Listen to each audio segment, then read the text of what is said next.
Thank you, Mr. Chairman. Judge Sanchez, you played an instrumental role in drafting and implementing Proposition 57. You were an advisor to Governor Brown. You were an author of the bill, and you helped craft and coordinate messaging in favor of the measure. Opponents of Proposition 57 at the time warned that you and other authors were not telling the truth, were not being candid about the effect of that proposition. They said it would apply to violent criminals, such as rapists when their victim is drugged, to human sex traffickers, to those who committed hate crimes, and to others whom the average person would not consider nonviolent. At the time of the drafting, was your intent to make those individuals eligible for parole?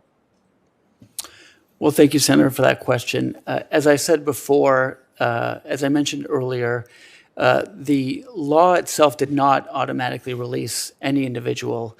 It only provided parole consideration for nonviolent offenders and a sentencing scheme, a system of sentencing credits for rehabilitative programs. The Proposition 57 and the implementing regulations did not define who was a violent or a nonviolent offender. That was made by reference to existing California Penal Code. And the intent in the passage of that law was to allow those parole consideration in order to comply with the federal court order that California reduce its prison population to a constitutionally tolerable level. Okay, so let me try again on that question. Let's take them one at a time. Let's take rapists when their victim is drugged. Was it your intent that a rapist who had drugged his victim should be eligible for parole? Well, let me start by saying, Senator, I worked for Governor Brown as a staff member, and so I worked to effectuate his policy goals. So did you disagree with him on Proposition 57? No, Okay, well then let me ask you again. You played a leading role in this. If you want to disagree with it and say, hey, the governor was wrong and I was following orders, that's one thing. But if you're not going to say that, then I'm going to return to my question. Was it your intent? And let's take the first example I gave. Rapists who drugged their victims. Was it your intent that that rapist should be eligible for parole? Governor Brown's intent was in complying with a federal court order. Let me focus on your intent because you're the one nominated for a lifetime appointment to the Court of Appeals. My intent was in serving the governor's policy vision and goals, and the overall purpose of the law was to respond to a federal court order that had been affirmed by the U.S. Supreme Court. Okay, so let me try it again. Let's ask a different question. How about human sex traffickers? Was it your intention, as one of the leading drafters, that human sex traffickers should be eligible for parole? The intent of the law was to provide parole consideration for nonviolent offenders as defined by existing California Penal Code. Do you dispute that human sex traffickers would be eligible for parole under it? If whatever crime was defined as nonviolent but under the California Penal Code... Would human sex traffickers qualify, yes or no? I believe sex trafficking... Well, I would reference the California Penal Code to determine whether that was a violent or a nonviolent category of crime. All right, how about those who have committed hate crimes? As I sit here today, I'm not aware in which side hate crimes fall under. There can be circumstances So you didn't spend a lot of time focused on that question? No, what I would say is that with any of these categories, I would follow California, or what we did was follow California Penal Code as to define who was a violent or nonviolent offender.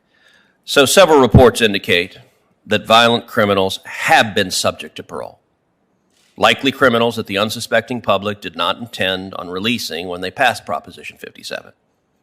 Sex offenders, gang members, batterers of police officers have been made subject to parole.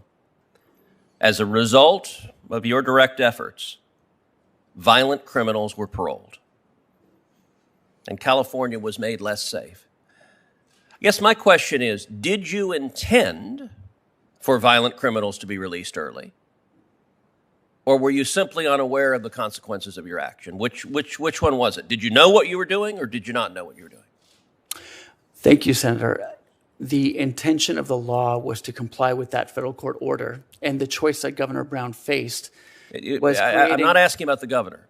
The governor has not been nominated to the Ninth Circuit. You have. So I'm interested in a litigant who would appear before you, who might very well be troubled about a judge who is soft on crime, who wants violent criminals, who is fine with violent criminals being released early. That would trouble a great many litigants. I think that would trouble a great many Californians who believed that this proposition was not affecting violent criminals when in fact it was. And so my question is what was your intention, not Governor Brown's, not anybody else, your intention, and were you aware of what you were doing? Did you know violent criminals would be released early when you were helping lead the efforts to pass this proposition?